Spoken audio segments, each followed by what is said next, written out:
He was a war hero and a dashing Greek-born prince, brimming with boundless energy and ambition. He's a very unflappable sort of character. He's a real leader. Yet when he married Princess Elizabeth in 1947, his life changed forever. And when she was crowned queen, his role became to serve and support her. Prince Philip had to bow down and pay homage to his wife. I, Philip, am your liege man of life and limb. It's a role he's dedicated almost 70 years to. It's been a challenge for us, but by trial and experience, I believe we have achieved a sensible division of labour. Why did he choose this life? And how have the requirements of duty sat with a man who is fiercely independent, opinionated and self-sufficient? He is someone who doesn't take easily to compliments, but he has quite simply been my strength and stay all these years.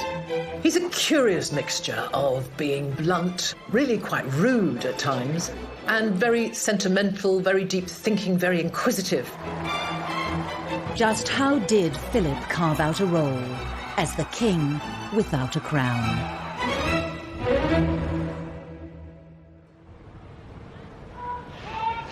August 2017, and in the forecourt of Buckingham Palace, Prince Philip, the Duke of Edinburgh, is undertaking his last solo public engagement before retirement, a parade of the Royal Marines. He is 96 years old. It's over 70 years after his first official outing. In those years, he's packed in over 22,000 such events. He's been admirable in every sense and completely supportive of the Queen, and she would be the first to say that she really would have been very difficult to do it without him. There is this sense that she's only really been able to be as successful on the throne because she's had Prince Philip by her side supporting her. For those who believe that the monarchy is of some use to this country, he's an immensely important and influential figure.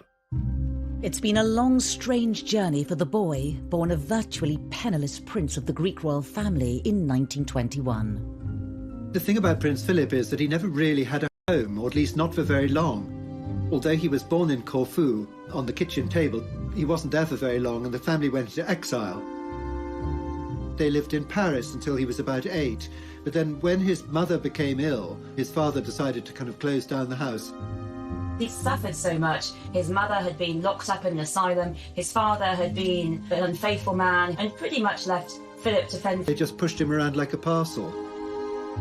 Relatives and benefactors paid for his schooling in Scotland, and then influenced by his mentor Lord Mountbatten, the young Philip opted for a naval career, enrolling at the training academy in Dartmouth. Health and muscular control are still important branches of naval training. The disciplined military environment suited Philip's temperament and provided some stability, something his own family had been unable to do. He was a very outdoorsy person. He loved playing cricket. He enjoyed running. He was always very competitive, so he enjoyed sport as long as he won. Philip became a star cadet and was an obvious candidate to entertain the two young princesses, Elizabeth and Margaret, when their parents, the King and Queen, came to visit. While they were at the captain's house, in walked Prince Philip, who sort of suggested that they go outside. Princess Elizabeth was enraptured, and she never really took her eyes off him for the whole visit. She was just entranced by him. She was 13, he was 18, and he was this glamorous, handsome, young Viking naval cadet about to go off to war. I mean, how was that not going to win the heart of this young girl? There was no way that she wasn't going to fall in love with him. But with war in Europe starting only months later, events soon took over their budding friendship as Philip sailed off to do battle. He saw action as an officer on HMS Valiant in the Battle of Matapan in the Mediterranean in 1941, where the British fleet trounced the Italian navy. He acquitted himself with great sort of bravery and great quickness of thought, and he was definitely seen as one of the rising stars. And as the war drew to an end, Philip fully expected to continue his rapid promotion through the naval ranks. He certainly had a good war, and of course a young, good-looking naval officer who'd had a good war Absolutely the epitome of everything that was respected, respectable and wonderful come 1945. He's peculiarly well suited for the Navy. I mean, seamanship and navigation and everything came naturally to him. But also he absolutely loved naval life. It was a family for him. And on the home front, his friendship with Princess Elizabeth, who was by now 19, had turned into a fully fledged romance. Not everyone was happy with this turn of events. The courtiers, the household, the royal family, even the government, there was a feeling that he just wasn't the right character for the job. It was said that he was ill-tempered, he was rough, and he was not inclined to be faithful. And really, I think a independent man. There were a lot of suspicions about him. Of course, as you can imagine, because if you look at his ancestry, there is a lot of German blood there. I think the king's concerns were more that his daughter was too young, really, to marry. He didn't want to lose her so soon. He liked Philip, but liking someone and having them as a prospective husband for your daughter are two very different things. And he felt that she needed to see the world a little bit. Partly to test the strength of her feelings for Philip, Princess Elizabeth was packed off with her parents on their 1947 tour of South Africa. Simple fact is that no matter how many times Elizabeth was told that Philip wasn't quite right, she'd look elsewhere, she didn't listen. She'd been set on Philip from the age of 13. He was the perfect husband for her. And actually, the more people tried to dissuade Elizabeth from marrying Philip, the more she became set on it. Despite the subtle, or not so subtle, arm-twisting of establishment figures, on the 9th of July 1947 came the announcement that changed everything. In these, the special studies of the pair since the news of their engagement, it's easy to see the radiant happiness of the princess as she and her very good-looking husband-to-be pose for the cameras in the palace. They both fell in love with each other. Princess Elizabeth was clear that this was the man she absolutely loved, and I'm sure she made that very clear to her parents. And so I think that was probably ultimately what sort of swung it, really. Philip slipped into his new role, supporting his fiancée, Princess Elizabeth, on her official duties. I am so happy that on this, my third visit, my future husband is by my side. He was the semi-destitute prince who had won the hand of the most eligible bride in Europe, if not the world, and with it an invitation to join a secure and settled family, very different from his own chaotic upbringing. But as he was to find out, the decision to marry Princess Elizabeth came at a price.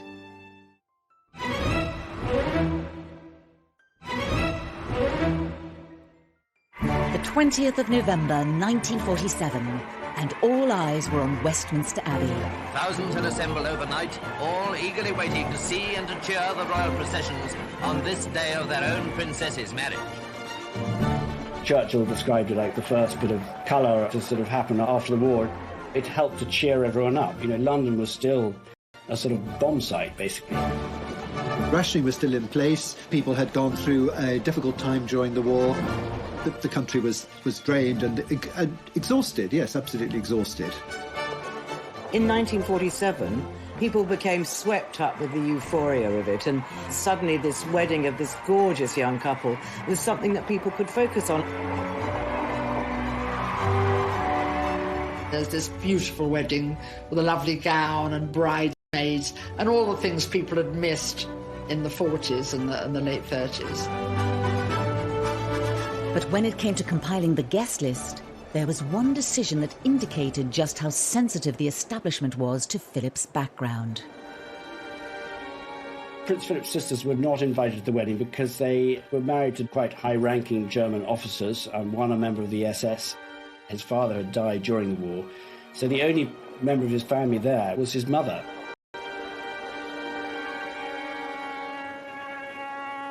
It was a decision that deprived him of family support on the big day.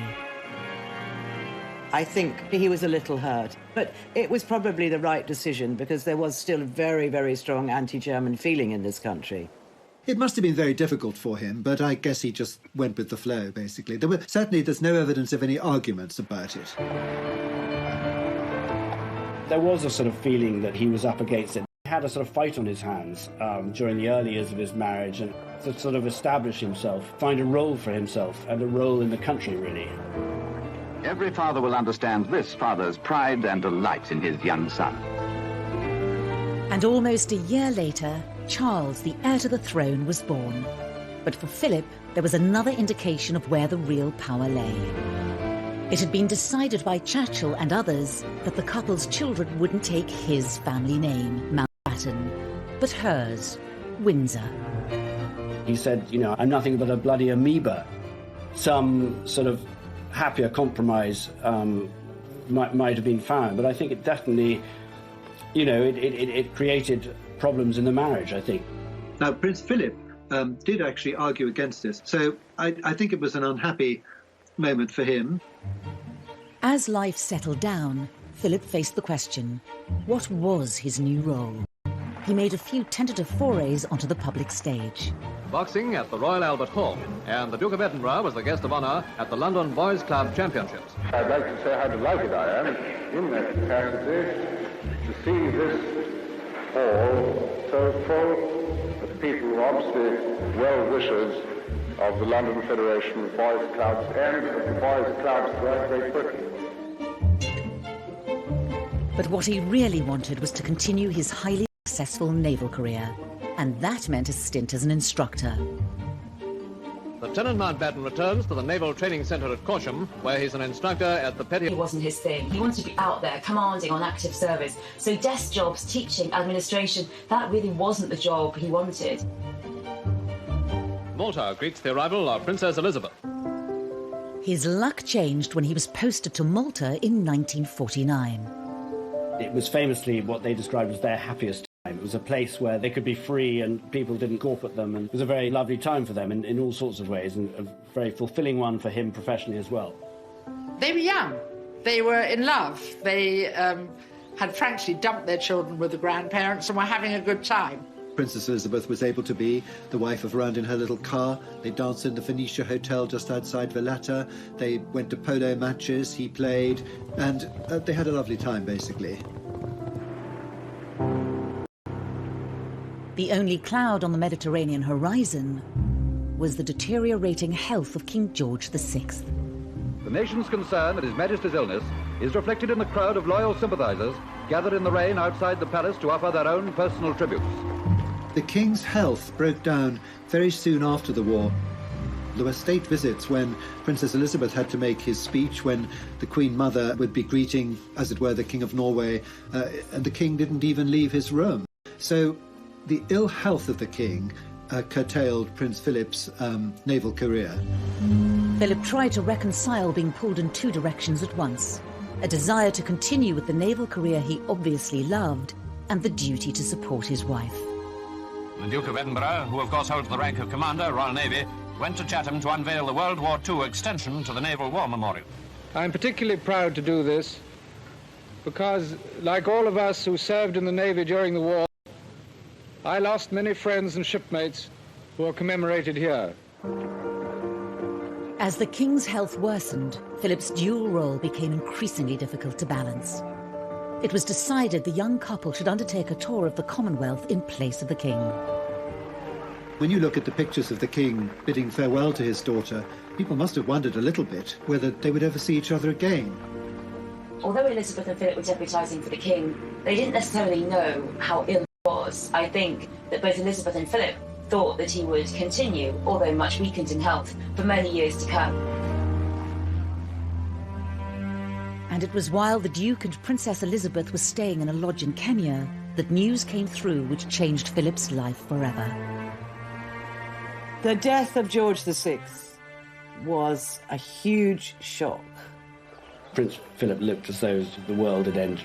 It meant the end of his free life, really, and this was a sort of moment which he knew was going to happen at one stage, but he had sort of... And it fell to Philip to break the news to Elizabeth. Prince Philip took the Queen for a walk, and that's when he told her that she'd become Queen. Elizabeth had always been so devoted to her father, and to tell her in the middle of a tour that her father was dead and she had to go back to be Queen must have been a quite devastating job. The tour was abandoned and the couple returned to the UK, leaving their old lives behind in Africa. They flew back almost immediately, and there's that very poignant pictures of the Queen coming down the steps in black, as a young queen almost coming to claim her kingdom. For Philip, this was the moment when he realised that he was now going to be consort, and his role now was to walk 2 steps behind the Queen. And it was really a very difficult moment for him. I think it would have been difficult for many men in the 50s to have to walk behind their wives, to be the consort, to be the support.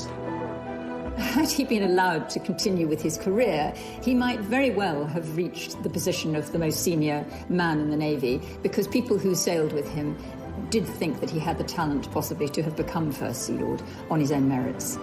He'd just been promoted in the Navy, in the Royal Navy. The best years were ahead, he said later, but he had to give it up. He had to be at the Queen's side. And it was a massive sacrifice for him.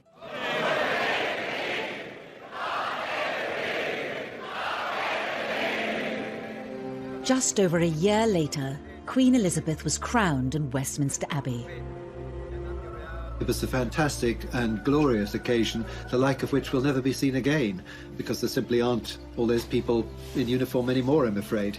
But it was wonderful, a wonderful occasion, and very exciting. And this time, Philip, as chairman of the Coronation Commission, was able to ensure his 3 sisters were on the guest list to witness the extraordinary pageant. Prince Philip had to bow down and pay homage to his wife, and he said he was her liege lord. Faith and truth I will bear unto you, to live and die against all manner of folk, so help me God. That was a symbolic moment when he really had decided that his life was going to be dedicated to her life, which was dedicated to the monarchy. So basically, they'd both given up everything for duty, because there was no point in her giving up everything for duty if he wasn't prepared to do the same and support her. He was completely happy to kneel before his wife, and he just went through it like everybody else. The course of the rest of Philip's life was now set, to serve the Crown and the Queen. Philip is due home tomorrow from his tour of South America, a tour of 60 days and 36,000 miles. With characteristic energy, Philip threw himself into making royal visits abroad. He was never going to be the sort of person who would be happy sort of just slinking away to Balmoral or Sandringham and sort of spending his life shooting pheasants and, pottering around the farm. So he developed a useful role promoting British business and technology. He goes to nuclear reactors, goes to glass-blowing factories making all kinds of products all over Britain. Philip had a really personal interest in the technology and intricacies of business and manufacturing. When Prince Philip first started making tours of inspection, his thoroughness was often inclined to startle. But now we're used to his rather specialised approach, and we see him here showing his particular interest in industry. Where he became very effective was going out and about and giving speeches, and his speeches were widely admired and sort of reported on the press. Ladies and gentlemen, it is clearly our duty as citizens to see that science is used for the benefit of mankind. For what use is science if man does not survive? There's a sort of impatience in him, which is impatience with people who are stuck in their ways. He's innately curious, and I think that's a great attribute, actually. He's a man with acquired wisdom on very, very many subjects. And there's one initiative virtually everyone agrees was a great idea. The Duke of Edinburgh's award scheme proves that the life of modern youth isn't all pop music, long hair and punch-ups. He recently presented gold awards to 127 girls and over 750 boys. Since its launch in 1956, over 6.5 million young adults have developed their confidence and skills by taking on physical, social and charitable challenges in their desire to earn a bronze, silver or gold award. Just got to talk to these young people who come from every walk of life and find out what they've done and the excitement they've done, the adventures they've had getting these awards, to realise that it is a great achievement that he started this scheme, and it's very much of his character. The presentation took place in the gardens of Buckingham Palace, something of a thrill for all the youngsters. Whatever his personal feelings and frustrations, Philip was reconciled to his role supporting the Queen, was father to 4 children, and the monarchy seemed secure for another generation. Philip's life seemed as settled as anyone's could be in his extraordinary position. But soon the settled life would be tested to its very limits, and the test would come from inside his own family.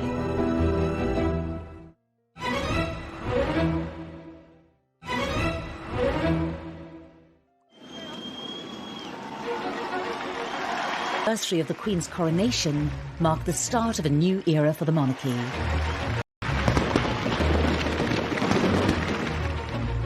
The year before had seen the Duke of Edinburgh and the Queen welcome the birth of their first grandchild to Princess Anne. But thoughts soon turned to Charles, the heir to the throne. Approaching his 30s and still single, Prince Philip was anxious for his son to settle down and maintain the line to the throne. It was his father who had made all the decisions about the children during their lifetime. He very much was the one in the family who wore the trousers. So I think the fact that the role fell to him to give him a kick up the backside, to say now was the time, he couldn't just swan around with any number of pretty girls on his arm. And so, yes, it was probably natural for Prince Philip to take that role. When the Prince of Wales began courting Lady Diana Spencer, it seemed to many that he had met his match. But Charles was unsure. It fell to the Duke to urge his son to make a decision. Prince Charles and his dad are very different creatures. He's a pragmatist, and Charles is a romantic. I don't think that Prince Philip has been unfeeling towards Charles ever, but I think he found that his son was dithering about whether he should marry this young girl or not. There came a point when Prince Philip told Prince Charles to get on with it.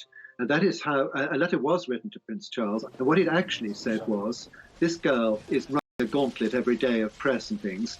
If you are going to marry her, I think it would be a good idea to get on with it. And if you're not, then probably it would be kinder to say so now, rather than to leave this thing in a limbo. Prince Charles felt himself to be very pressurised into it. 11 a.m., Buckingham Palace. The beginning of a day to remember for Prince Charles, Lady Diana, and for quite a lot of other people too. Jolted into action by the Duke of Edinburgh, Charles proposed to Diana in February 1981. The two were married just 5 months later to the delight of the nation and millions around the world. But to Prince Philip's dismay, Charles and Diana's honeymoon period would be short-lived. The strains in their relationship were fully exposed during their trip to South Korea last month. The distance between them could not be disguised. The papers dubbed them the Glums. Well, being a dad and being a father-in-law, he would have been pretty disappointed because he and the Queen believe in the sanctity of marriage. There was disappointment that this great expectation in 1981 of this mammoth wedding, which was everybody billed it as a fairy tale wedding, should sort of suddenly crumble in the mid-80s. To counsel the once happy couple.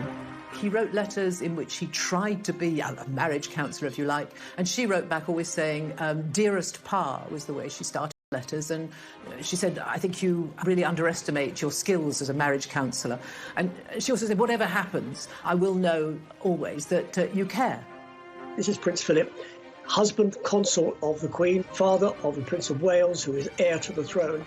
So he probably felt that it was not just a family duty, but it was a public duty to try and get them to talk to each other, to reconcile and to save the marriage. No two marriages are quite alike. I think that the main lesson that we've learned is that tolerance is the one essential ingredient of any happy marriage. It may not be quite so important when things are going well, but it is absolutely vital when things get difficult. Despite Prince Philip's attempts to mediate, Charles and Diana separated in 1992. It is announced from Buckingham Palace that, with regret, the Prince and Princess of Wales have decided to separate. It was just one of a series of marital setbacks to hit the royal family that year. The Yorks' apparent separation leaves two young children in an unprecedented position so close to the throne. To see your children go their separate ways and to suffer and to do so publicly, it was very difficult for them. Probably a little frustrated that they just couldn't get on with it, because that's the kind of man he is. He's a man who gets on with things. I sometimes wonder how future generations will judge the events of this tumultuous year. The marriage finally cracked amid rumours the princess had been secretly meeting the dashing naval commander, Tim Lawrence. He was exasperated that all these things were going on within the family, none of which was the fault of the Queen or Prince Philip, but was having repercussions on the Queen in that the media was saying, well, why can't she control her family? Well, if your son is 40-something, you don't tell a 40-year-old how to behave. You hope that they're going to be able to do it themselves. It has turned out to be an annus horribilis. But after the breakdown of 3 of their children's marriages, in November there would be yet another blow to the Queen and the Duke of Edinburgh. There are no words that can describe this scene. The sky aglow above Windsor tonight as 1,000 years of history takes flame. The Windsor Castle fire was a huge personal tragedy for the Queen. It's a much-loved home, and I remember being there and watching her in the courtyard the morning after the fire, walking amongst the smouldering timbers, and I felt really sorry for her. She seemed like a rather sad old lady at that moment. But things got worse because the government said that they would pay, the taxpayer, in other words, would pay for the repairs at Windsor. Why should we pay? Government don't pay, we pay. The Queen and Prince Philip were dropped into it, beyond their necks, right up to their eyebrows. With the Queen at the centre of press and public criticism, she would need Philip in his dual role as husband and consort more than ever. Philip was in Argentina when the fire broke out, and he spent long hours that evening on the phone to the Queen, trying to comfort her because she was absolutely distraught by what was happening. Philip decided he would take a leading role in the restoration project, and it's just the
sort of thing that a practical man like he could get on with really well, and oversaw practically all of it.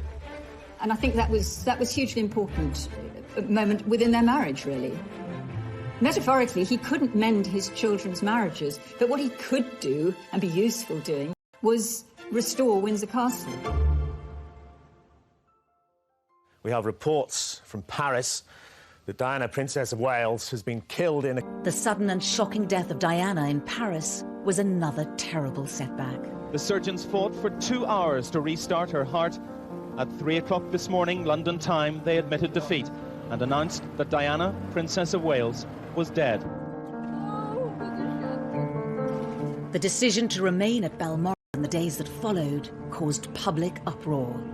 But it was a family decision, and one Prince Philip was at the heart of.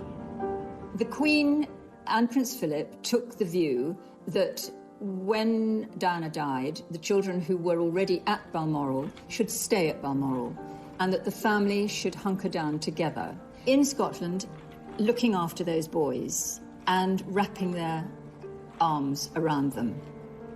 Philip would have been very instrumental in them staying up in Scotland, because he would have known the way a boy gets over stuff is doing stuff, activity, climbing a tree, and also running, physical exhaustion, so they would actually sleep at the end of the day. All of those things would have been part, if you think about it, of the training that Philip had had. He's always done exercises all his life, and I think he would have thought this is what might help the boys through the next couple of days.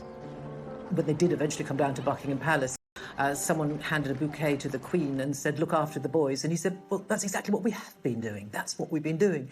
He was very much the grandfather then, and he continued to nurture and guide William and Harry through those dark days following Diana's death.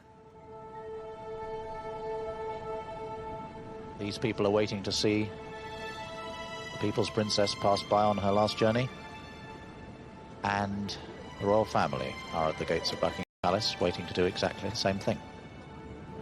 Just as it was behind closed doors in Balmoral, Prince Philip's role would be just as pivotal on the very public day of Diana's funeral, as millions watched around the world. I wondered where the Duke of Edinburgh was when I saw the gates of Buckingham Palace. I should have thought of it. He, of course, going to walk to a gentleman of 75 years old. Philip played a very big part in the way the funeral played out. Charles Spencer wanted to walk behind the cortege himself on his own. And the two Charleses fell out over this. And it was solved and sorted by Prince Philip, who stepped in and said, look, I will walk as well. And as a result, the two Charleses, the two boys, and Prince Philip all walked that long walk from St James's Chapel to Westminster Abbey. There was controversy over whether or not the boys should walk behind their mother's coffin. There was some pressure, I think, from Downing Street that they should be seen to do so. And in the end, will you walk? And so they did walk behind their mother's coffin, something that Harry to this day feels was not right for such a young lad, and was very traumatic for him. But there is a moment when the coffin passes under an archway of horse guards, and you can see, I think, Philip just put a little reassuring hand on William's shoulder. He was there by their side and giving them some very important and much-needed strength.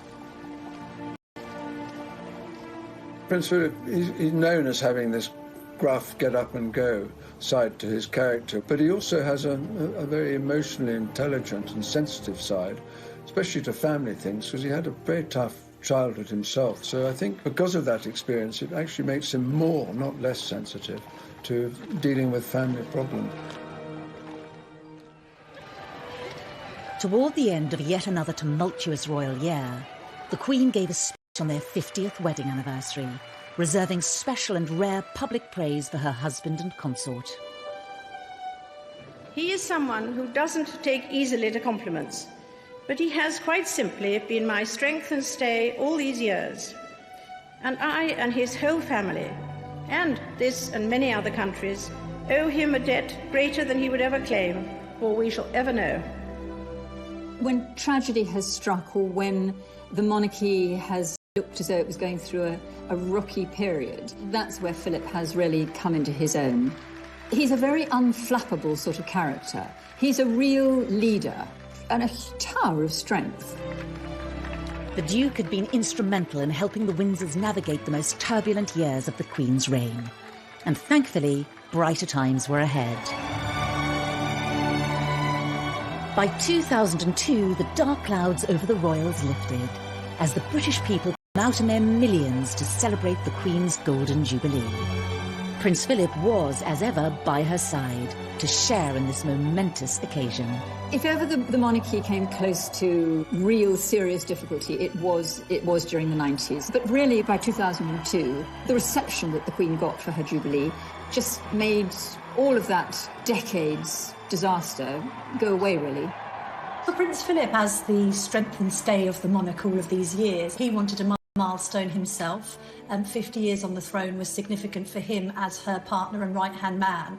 He also enjoyed seeing the crowds, so he was very much in tune with those who were coming out well-wishing and enjoying it on behalf of his wife. And suddenly it seemed like they were having a royal renaissance. The royal family's popularity was at a high, thanks in no small part to the Duke of Edinburgh's unerring support. But fresh challenges would be just around the corner for the Queen's loyal consort. The reign moment of reckoning for Prince Philip.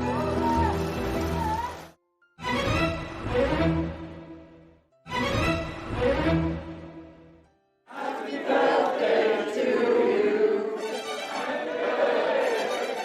2011 saw the Duke of Edinburgh celebrate his 90th birthday. What I just want to do is to welcome you all here on this 100th birthday party. 100th, you know, it's not 90. I remember seeing him around about that time at Buckingham Palace, and he'd been a little bit poorly, and then he came across, and I said, "Oh, it's good to see you, sir. Good to see you looking so well." And he looked me up and down and said, "Oh, you're not looking so bad yourself, actually." So he still had a twinkle in his eyes.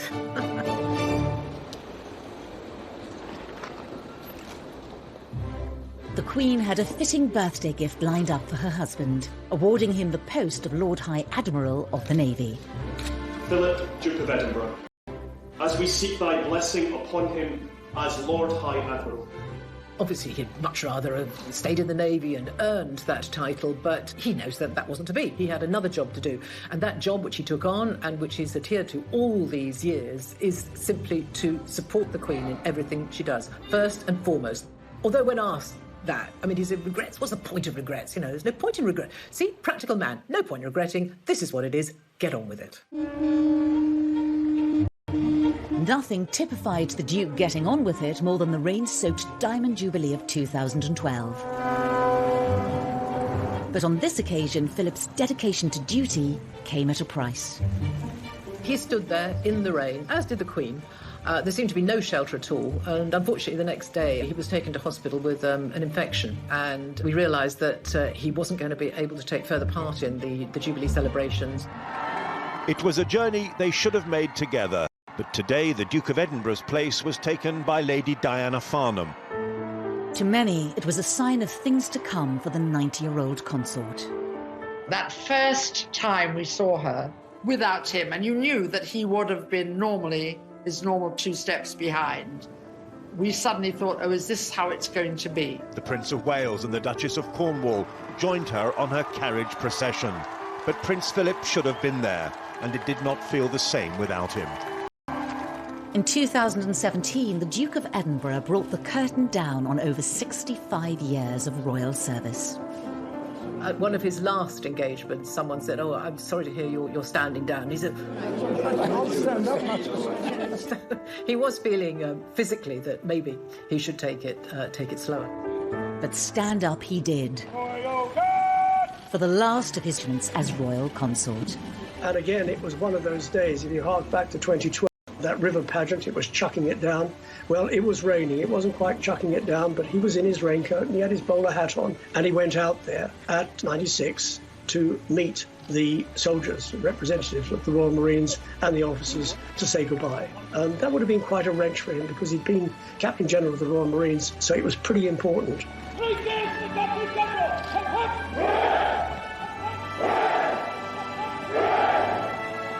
He doesn't do misty-eyed. He doesn't get a lump in his throat. He's not that emotional.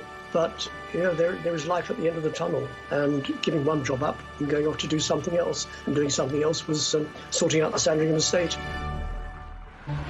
And it was near the Sandringham estate in 2019 that there was to be another unscheduled public appearance for Prince Philip.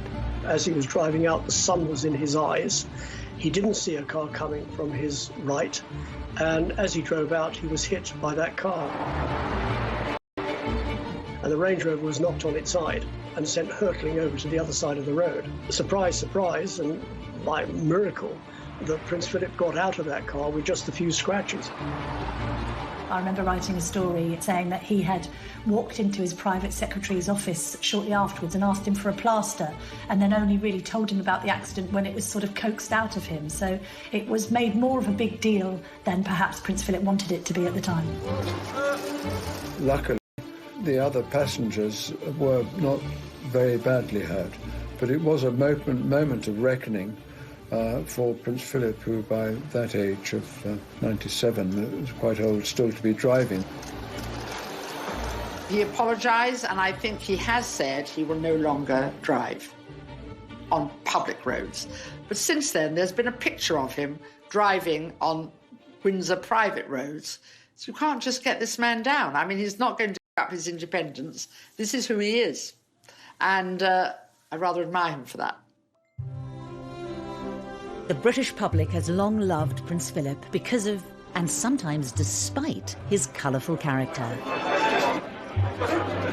But how will history view the self-sufficient alpha male who gave up a promising naval career in deference to a life of royal service?